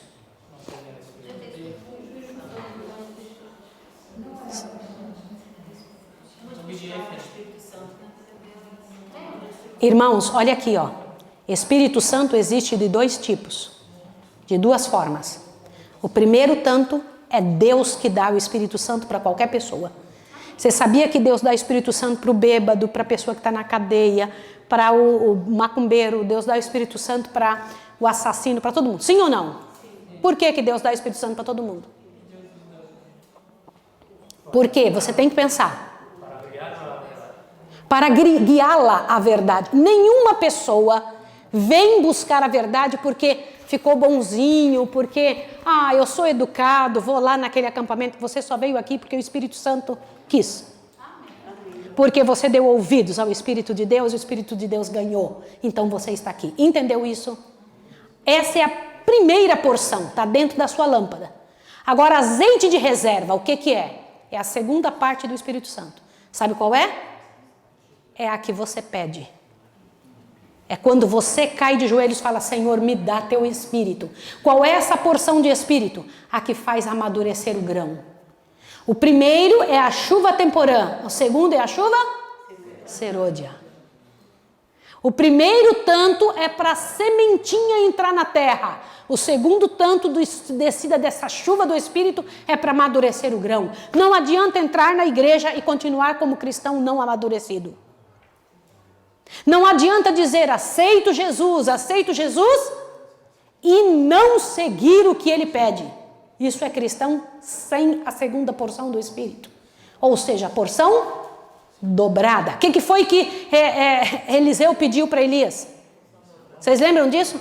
Me dá a porção dobrada do Espírito que está sobre você. Não foi isso, gente? Ele falou, dura coisa me pedistes. Muito sério isso. Você já pediu porção dobrada do Espírito para Deus na sua vida? Tem que pedir. Peça a Deus, Senhor, me unja. Eu preciso do teu Espírito para ser um cristão amadurecido. Eu preciso sair de onde eu estou para chegar num nível mais alto, onde o Senhor planejou. Entenderam isso ou não? Isso é muito sério. Isso faz toda uma diferença. Se você compreender isso, você terá entendido a seriedade da coisa. Então veja, quem que é virgem? Junto, vai lá. Quem que é virgem? A igreja. O que é a lâmpada? O que é o azeite? O que é o azeite de reserva? O dobro do Espírito Santo, tá certo? Ótimo, agora continua lendo. Vamos lá. Verso 5. Demorando o esposo, todas elas acabaram cochilando e dormindo. Peraí. Jesus já sabia que ele ia demorar a vir? Sabia ou não sabia? Olha para isso aqui, ó. Presta atenção. Aqui, quando Jesus estava vivo, ele falou, eis que cedo venho. Já demorou 2000 anos. Ele já sabia que ia demorar? Está escrito aqui, em Mateus 25. Demorando o esposo. Quantas acabaram cochilando e dormindo? Quantos? Todas. Todas dormiram. O que significa isso? Gente que está aí, ó, entorpecida, agindo como se Jesus não estivesse voltando. Quantos Deus diz que estão nesse estado? Você e eu juntos. Quem mais? Todo mundo que faz parte dessa igreja está dormindo. Posso ser bem honesta com você? Se não estivéssemos dormindo, cada um de nós sairia de porta em porta falando dessa mensagem, custasse o que custasse, ainda que lhe custasse a vida. Se nós estivéssemos acordados mesmo, não estivéssemos dormindo, nós teríamos dado tudo que a gente tem em prol do Evangelho. Procuraria um local onde não tem presença adventista e começaria a pregar como nunca antes. Ouça o que eu estou dizendo, isso é verdade. O fato de estarmos dormindo, nós fazemos assim, ó. Eu vou viver toda a minha vida e depois, quando eu tiver aposentado, eu vou me entregar a Cristo. Foi bem isso que Jesus disse? Jesus disse assim, lembra-te do teu Criador nos dias da tua aposentadoria. Foi isso que ele falou? O que ele disse? Lembra-te do teu Criador nos dias da tua mocidade. Irmãos, nós só esperamos para resolver o problema quando já está muito difícil. E eu vou dizer uma coisa a vocês. Muitos serão pegos de surpresa. Como? Olha o que Jesus disse. Vai lá, ó. Presta atenção. Vamos ler de novo do verso 2 até o 7 agora. 2. 5 eram insensatas e 5 prudentes. As insensatas, ao tomarem a lâmpada, a Bíblia, não levaram azeite consigo, não levaram azeite de reserva. Olha lá. Mas as prudentes levaram azeite em suas vasilhas também com as suas lâmpadas. Avante, olha lá. Demorando o esposo, todas elas acabaram cochilando e dormindo. Mas à meia-noite, ouviu-se um grito. Aí vem o esposo, saí-lhe ao seu encontro. Opa! Então todas aquelas virgens se levantaram e prepararam as suas lâmpadas. O que é preparar a lâmpada? Colocar o que dentro dela? Isso. Se não tinha o Espírito Santo, o que elas iam ver? Que a lâmpada dela ia? Aí o que elas fizeram? Vai lá. Olha lá, presta atenção agora o verso 8. E as insensatas disseram às prudentes, dai-nos do vosso azeite, porque as nossas lâmpadas se apagam. Aquelas que não estavam preocupadas, estavam no meio do povo de Deus, tinha a Bíblia na mão, eram consideradas virgens, mas não estavam preocupadas em buscar o Espírito Santo. Na hora do aperto foram correndo em quem? Nas fanáticas que tinham. Naquelas que estavam se preparando enquanto era tempo. Na hora que estavam lá cuidando das atitudes, cuidando das coisas certas, indo atrás, investindo no que devia. Elas correram e pediram, me dá um pouquinho aí. Mas Espírito Santo a gente consegue dar para alguém? Nenhuma pessoa consegue dar o Espírito Santo uma para outra. Por quê? Olha avante aqui, ó. Verso 9. Mas as prudentes responderam: não seja o caso que nos falte a nós e a vós.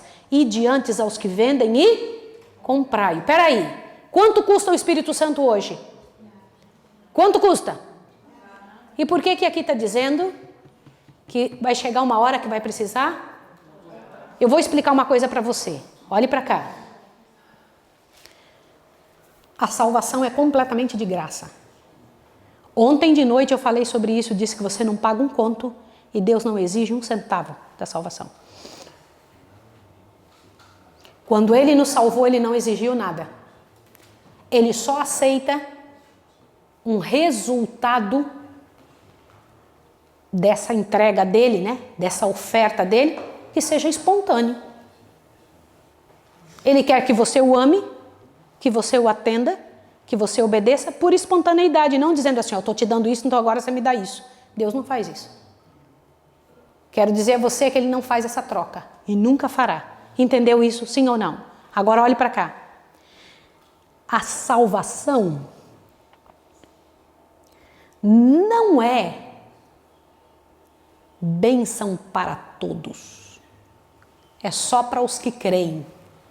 Para os que não creem, a salvação é uma sentença de morte. Por quê? Se você não crer, o que vai acontecer com você? Não tem outro jeito. Não existe um meio termo de dizer, olha, eu não creio nem descreio. Não existe isso, gente. Isso é muito sério. Quando aqui a palavra de Deus diz que elas, as imprudentes, gente de dentro da igreja, gente salva, gente dentro da igreja verdadeira, já com o Espírito Santo na mão, entenderam? Esse povo se viu sem a experiência que precisava, sem o caráter que precisava, sem a parte principal do trabalho de Deus, que é a porção dobrada do Espírito de Deus. Porque o Espírito Santo te convence do quê? Quem tem o Espírito Santo sabe onde está errando. Vocês entenderam ou não? Porque te convence do pecado. Agora olhe bem, quando elas se viram sem, correram para quem elas viram que tinha. A pessoa falou, não consigo te dar isso. Aí eles correram, foram fazer o quê? Foram tentar fazer pelas próprias forças. Por isso que é comprado. O que é fazer pelas próprias forças, irmãos? Cuidado para você não pensar que está comprando a verdade. Comprando a salvação com atitude. Vou usar uma saia assim, vou comer assim, vou fazer tal coisa assim, porque isso não vai funcionar. Deus não quer que você faça para conseguir nada. Deus quer que você faça as coisas certas em função do amor que você tem, o reconhecimento a Deus. E estas imprudentes foram fazer para ganhar o azeite que lhes faltava. E então o que aconteceu? Quando elas saíram para tentar fazer um preparo atrasado, o que aconteceu? Vai lá olhar. Olha o que está escrito aqui, vai lá. E tendo elas, verso 10, por favor, verso 10, em nome de Deus leia isso. E tendo elas ido comprá-lo, chegou quem? O esposo. As virgens que estavam preparadas entraram com ele para as bodas e fechou-se a porta.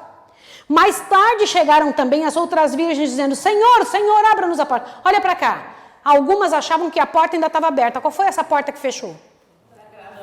Qual foi essa parte que fechou, gente? Fechou para quem?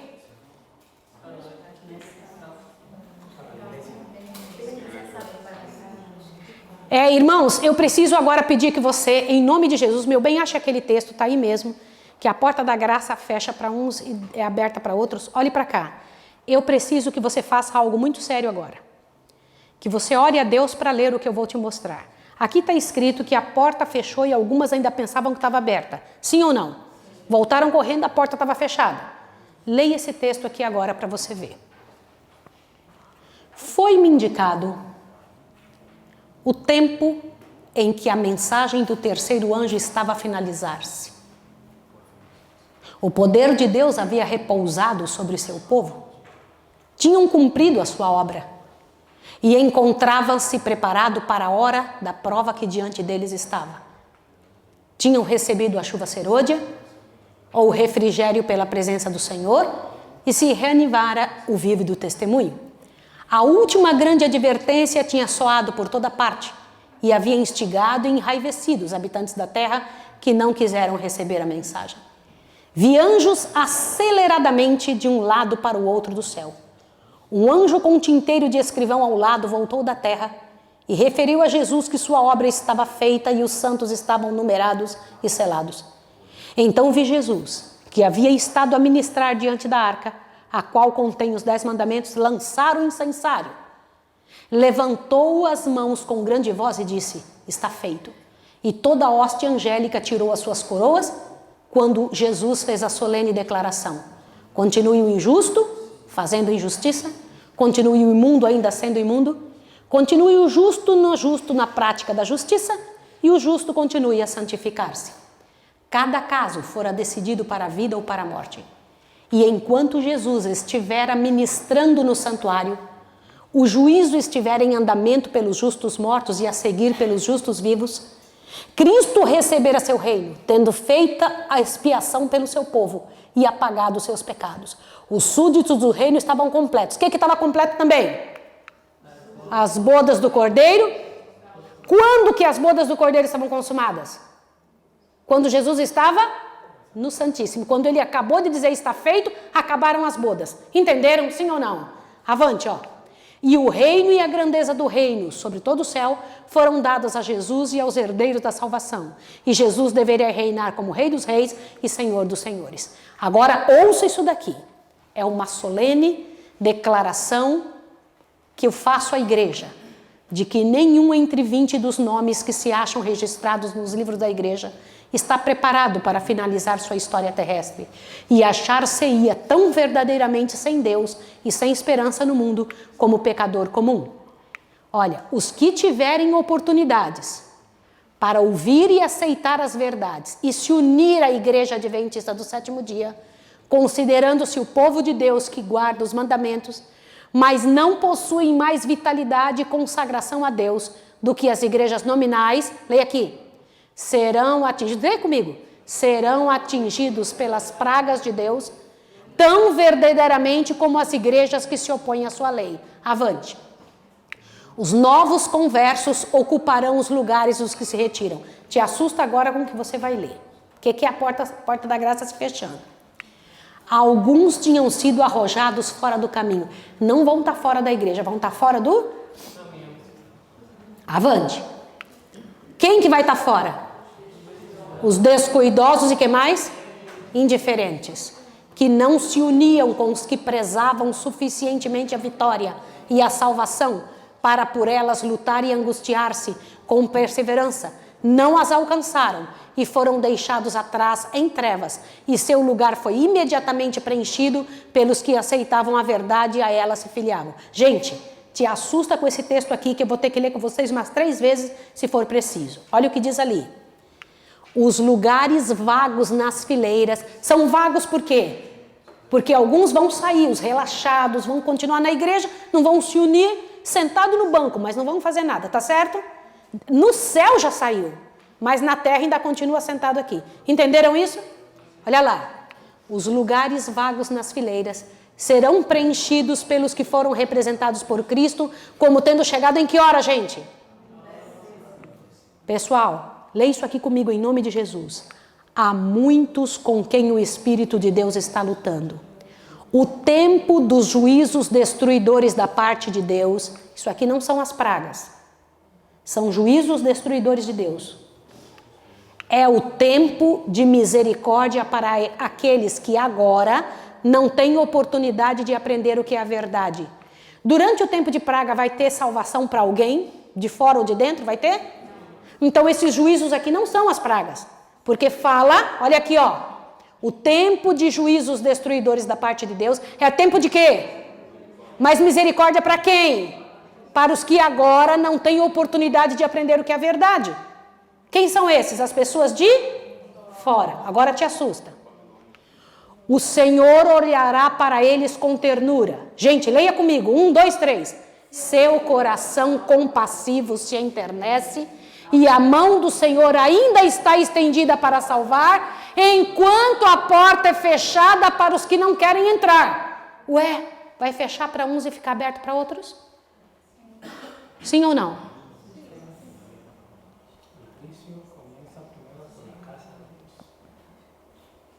1 Pedro, capítulo 4, não tira esse texto daqui. 1 Pedro, abre a sua Bíblia em 1 Pedro. Vocês estão conseguindo ler aqui?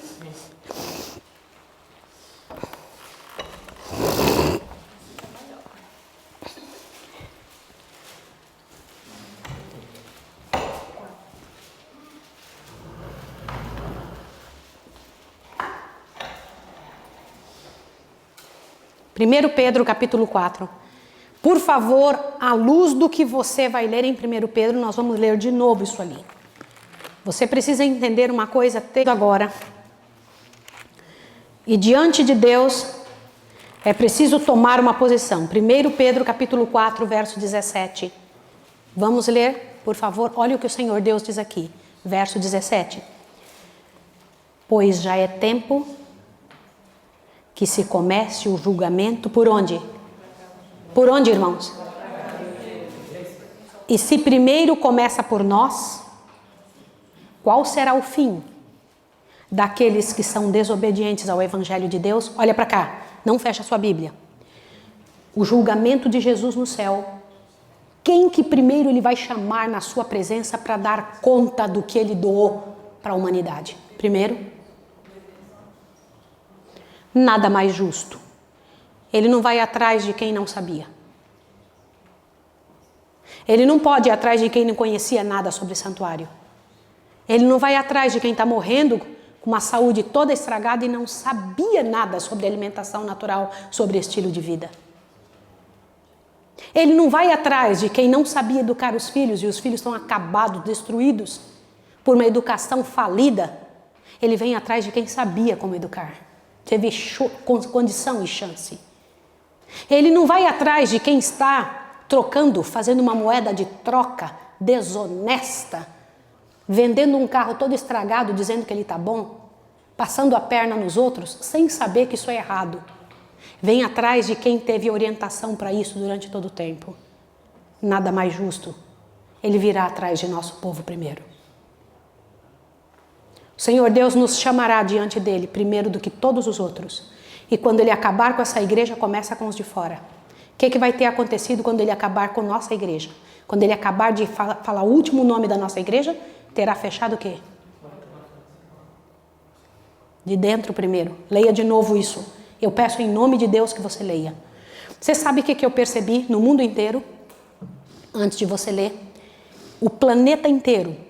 Alemanha, Suíça, Rússia, Estados Unidos, Brasil, Japão, qualquer lugar que você for, todos os seres humanos têm problema com duas áreas. Quais as duas? Matemática e a sua língua, interpretação de texto. Lê e não entende. Adivinha por quê que todos os seres humanos têm problema com essas duas áreas? Quais são as duas áreas que você precisa para poder entender uma profecia e entender a Bíblia?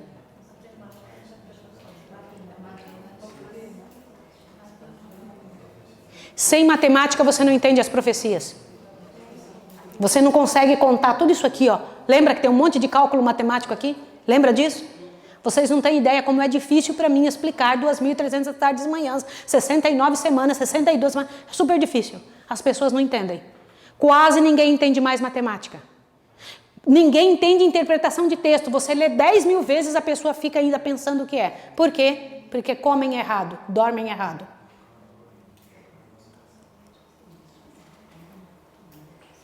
Irmãos queridos, Satanás fez isso.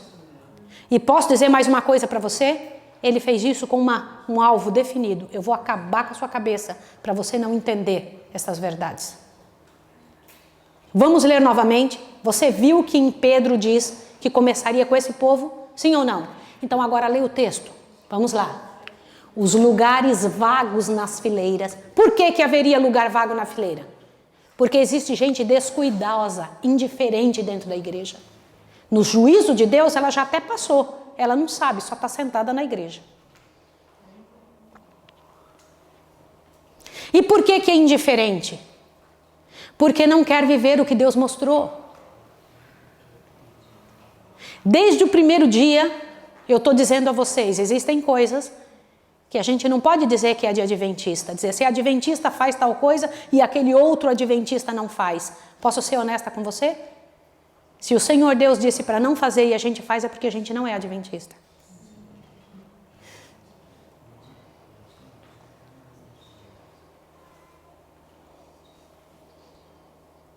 Sinto muito. Essa é uma verdade. Eu não estou dizendo de falhas, de uma queda, você caiu e você tem um problema, tem que voltar para Deus. Estou falando daquilo que você fala, não, eu faço assim, pronto, me respeite, eu quero fazer isso. O Senhor Deus diz não, e por que a gente faz? Porque a gente não quer. E a gente quer continuar dentro da igreja mesmo fazendo o que não pode. Porque Deus disse, não é do povo salvo, é do povo que não está salvo. Isso que você está fazendo não é de gente salva. É isso que Jesus disse. Você entendeu? A coisa é séria assim. No reino de Deus não pode ter algo de gente ímpia. Não pode ter atitudes de ímpios. Não pode ter assentimento de ímpio. Nenhuma pessoa vive como ímpio no reino de Deus, gente. Por isso que vai precisar de julgamento. Julgar o quê? Julgar as atitudes, os atos. Leia de novo comigo. Olha lá. Os lugares vagos nas fileiras. Pode estar até na igreja, mas não está mais no reino do céu. Serão preenchidos por quem? Pelos que foram representados por Cristo, como tendo chegado na hora undécima. Quem são esses? Pessoas de tudo que é religião aí fora, que são mais honestos do que nós. Deus diz que eles virão aos milhares. Vocês acham que Deus não vai aceitá-los? Presta atenção que eu vou falar para vocês. Tem gente que é tão honesta com o que sabe, que passa a noite todinha em cima de um morro orando, Senhor me ajude, Senhor me dê a verdade. Você acredita que Deus não vai ouvi-las? Sim ou não? Com certeza. E na hora que eles entenderem nossa verdade, vão dizer, isso eu estava procurando a vida toda. Sabia? Eles falam, uau, avante, olha aqui, ó. Há muitos, leia, gente, 1, 2, 3, leia comigo. Há muitos com quem o Espírito de Deus está lutando. O tempo dos juízos destruidores da parte de Deus é o tempo de misericórdia para aqueles que agora não têm oportunidade de aprender o que é a verdade. Irmãos, agora os juízos de Deus faz o povo despertar, é tempo de misericórdia para um monte de gente. Vocês não sabem como nessa pandemia, ó, saiu um monte, o que aconteceu com outros? Como nunca aconteceu na história da igreja adventista. Um monte de gente apostatou, mas um monte de gente veio como você nunca imaginou. Eu creio que nós estamos na época do peneiramento, sarandeio. Estamos em pleno peneiramento da igreja. Olhe bem, neste tempo, olha o que vai acontecer aqui, ó. O Senhor olhará para eles, quem são eles? O povo de fora, né? Com ternura. Seu coração compassivo se enternece, e a mão do Senhor ainda está estendida para salvar, enquanto a porta é fechada para os que não querem entrar. Então vai ficar fechada para uns e aberta para outros, sim ou não? Sim. Para quem vai ficar fechada?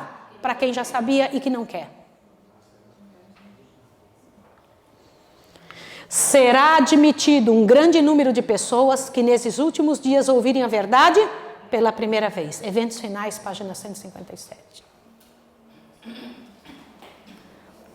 A minha pergunta para você, em nome de Jesus, em nome do Filho de Deus,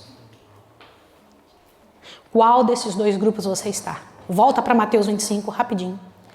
Nós precisamos terminar agora. Eu preciso que você, lendo Mateus 25, você saiba definir todas as partes dessa profecia. Combinado? Vamos juntos lá. Mateus 25. Quem são as virgens? A igreja pura, sim ou não? As virgens é a igreja pura. O que é a lâmpada que ela tem na mão? Como você sabe disso? Onde está escrito isso na Bíblia? Salmo 119, 105. Tá certo? Não pode ser invenção. E estas virgens saíram ao encontro do esposo. Jesus, quando vier, ele não vem como noivo, vem como... Ele não vai vir para alguma coisa que ainda vai ser dele. Ele virá para algo que já é dele. Entenderam isso? Avante, verso 2. A igreja, por ocasião da volta de Jesus, estaria dividida. 5 insensatas e 5 prudentes. Eu te pergunto, você é insensato ou você é prudente? Você tem o azeite de reserva ou não tem? Essa é a diferença entre um e outro. A primeira parte do azeite eu sei que você tem, por isso que você está aqui. Agora a segunda, só se você correr atrás e chorar diante de Deus e pedir, Senhor, eu preciso, para eu descobrir onde que eu estou errando. Porque a segunda parte do Espírito de Deus faz sua mente focar no céu. Avante. Verso 5 diz, demorando o esposo, todas elas acabaram cochilando e dormindo. Essa é a parte que está todo mundo igual. Como é que nós estamos? Bêbados de sono. Mas à meia-noite ouviu-se um grito. Aí vem o esposo, saí-lhe ao seu encontro. Olhe para cá. Quantas estavam dormindo? Mas quem deu o grito? Não, elas estavam dormindo. Bora, gente.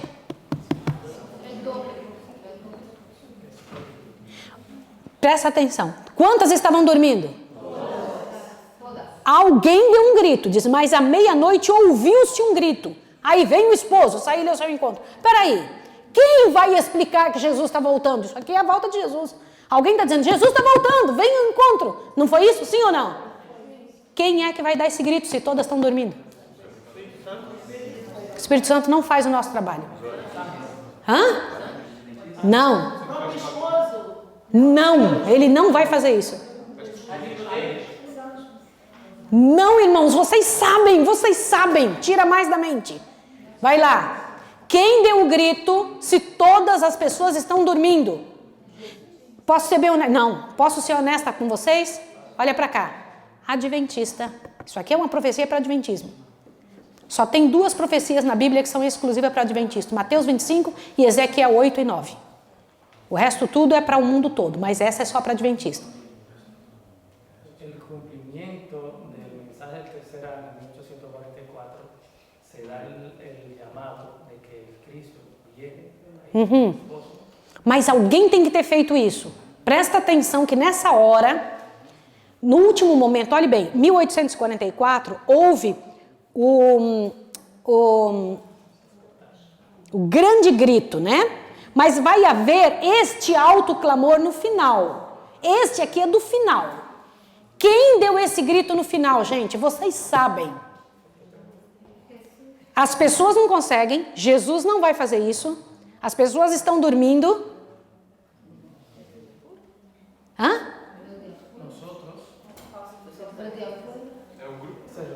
Quem está dormindo não consegue dar grito. Sim, peraí. Irmãos, ela disse, os de fora da igreja, irmãos, te assusta. Apocalipse 18 diz que um grupo imenso, o 4º anjo, virá e dará de novo segunda mensagem angélica. Nós vamos ter que estudar isso hoje ainda. Agora olhe para cá. Quem vai dar o grito? Adventista vê lá as situações, a TV está lá explicando. Acabou de dar um terremoto em tal lugar. A gente fala, nossa, sinal da volta de Jesus. E continua comendo a janta. Sim ou não? Acontece uma pandemia no mundo inteiro. A gente, nossa, que coisa horrível. Mas continua comendo o seu prato de comida. A Rússia começa a brigar contra a Ucrânia. A gente olha e fala, nossa, mas outro sinal. E continua comendo nossa comida. O que é que vai mover adventista que ele vai entender que Jesus está voltando? Qual é o sinal que vai dizer para o povo? Não tem mais jeito, agora Jesus volta mesmo. Decreto. Irmãos, na hora que o decreto acontecer, um grupo bem grande vai dizer, Jesus chegou. Vai dar tempo? Aqueles que esperam o decreto para ir se preparar, os sinais é que darão grito. Os sinais darão grito da volta de Jesus. Mas o principal sinal que ainda falta, na hora que esse decreto, e as pessoas estão de olho no papado. Todo mundo fica de olho. Ele foi para tal lugar, ele se encontrou. Eu não fico mais de olho no papado. O Senhor Deus diz que não é o papado que é o problema. Diz que os Estados Unidos é que é o problema. Sim ou não? O Senhor Deus disse que é os Estados Unidos é que daria poder ao papado. Então meu olho tem que ficar voltado em quem? Eu tenho que ficar olhando o que os Estados Unidos está fazendo, não o que o papado está fazendo. Quem vai dar poder ao papado é quem? Estados Unidos. Isso é bíblico, nós vamos estudar isso hoje ainda. Então, irmãos queridos, te assuste. Seu olho tem que ficar no acontecimento de onde? Quando aquela besta, a segunda besta do Apocalipse, se levantar e der poder à primeira besta, você sabe que o tempo acabou. Sim ou não? E que poder que vai dar? Te dou o poder para você impor o domingo como dia de guarda. Não é isso? Sim ou não? Vai avante, mais um pedacinho.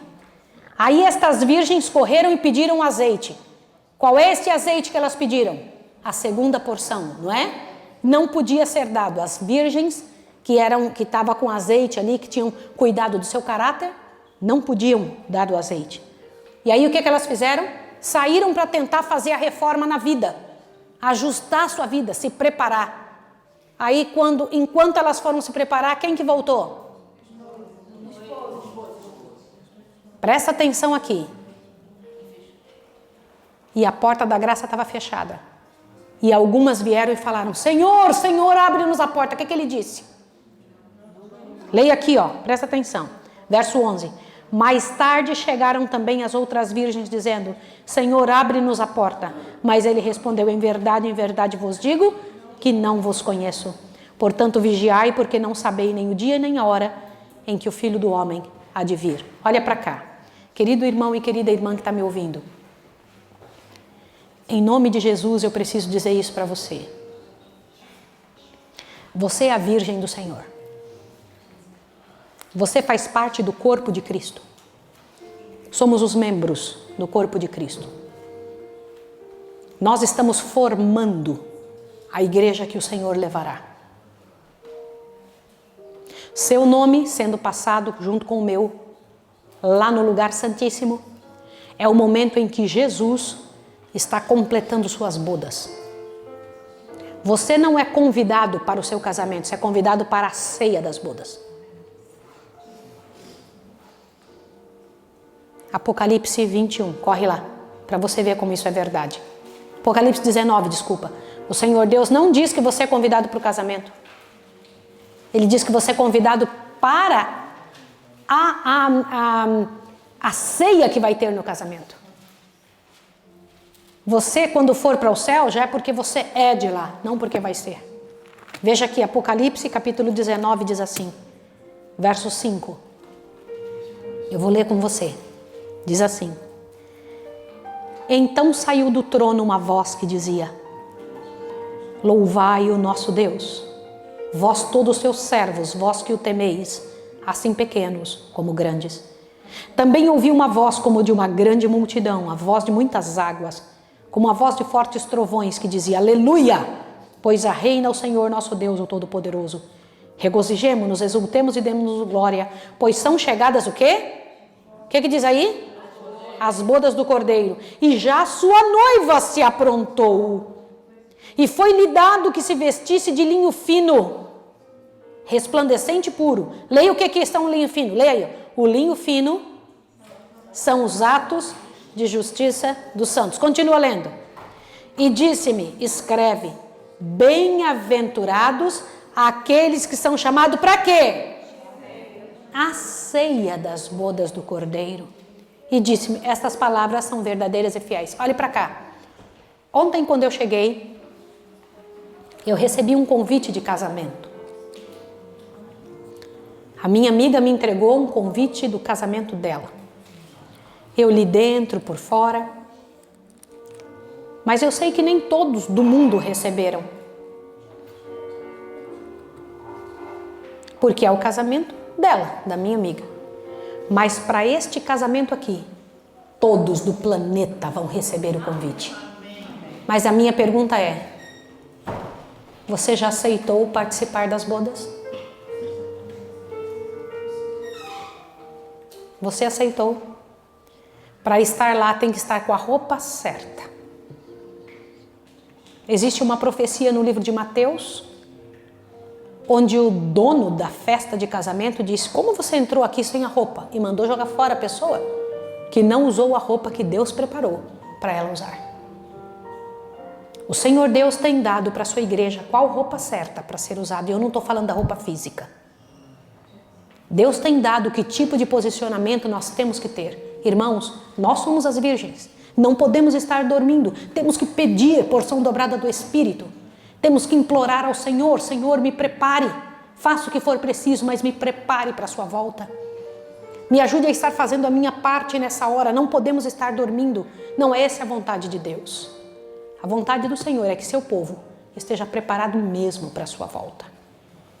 Eu quero me ajoelhar para orar com você agora. Quero orar com você, quero implorar a Deus pela sua vida. E eu quero que você ore também pedindo: Senhor, me prepare, porque você é a virgem. O que nós não podemos é nos tornar prostitutas. Nós somos virgens. Não podemos ter doutrinas que não são do Senhor.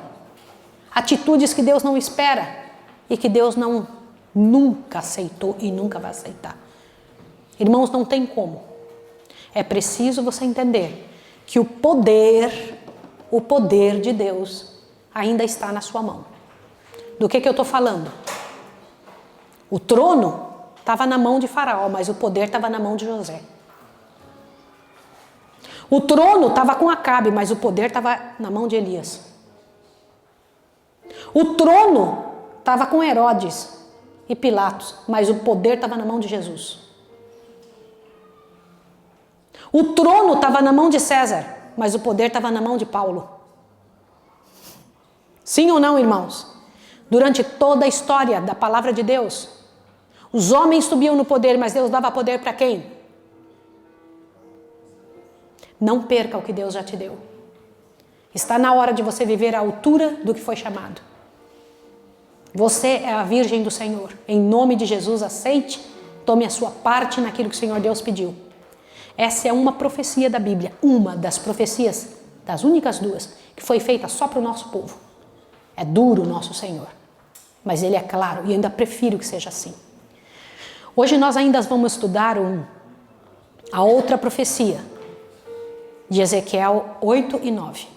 E se você estudar Ezequiel 8 e 9, você vai entender a sua parte dentro da profecia, no último momento do selamento. Quero convidar você a ajoelhar-se e pedir a Deus que Deus o abençoe e Deus fortaleça você. Vamos ajoelhar.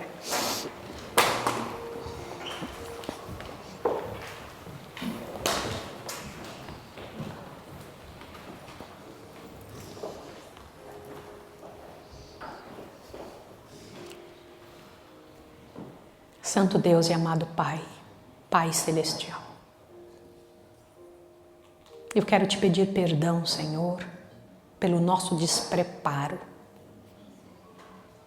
por nosso descaso com as coisas do céu, por tanta verdade ter sido colocada em nossas mãos e por tantas vezes não darmos a importância que essas coisas têm. Eu rogo a Ti em nome de Jesus, o Teu Filho, que o Senhor faça o que for preciso para despertar-nos, o que for preciso. Senhor, em nome de Jesus, não nos poupe, Pai Santo. Nós queremos mesmo estar entre os salvos. Queremos estar entre aqueles que entram diante da Tua presença e tomam na mão o cálice, Pai Santo, que o Senhor tem que nos dar para tomar. E trabalhar nesses últimos dias com a força que o Senhor tem dado para tantos outros no passado e está também à nossa disposição. Desperta-nos, ó Pai. Como Tu dizes na Tua palavra, desperta Tu que dormes, levanta-te de entre os mortos e Cristo te esclarecerá. Estamos tendo a chance de estudar a Tua palavra, os escritos sagrados, e pela graça e poder de Jesus, sermos chacoalhados de onde estamos.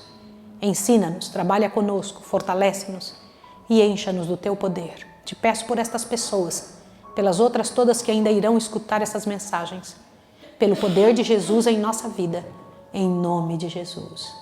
Amém, Senhor. Amém, Senhor. Deus abençoe você.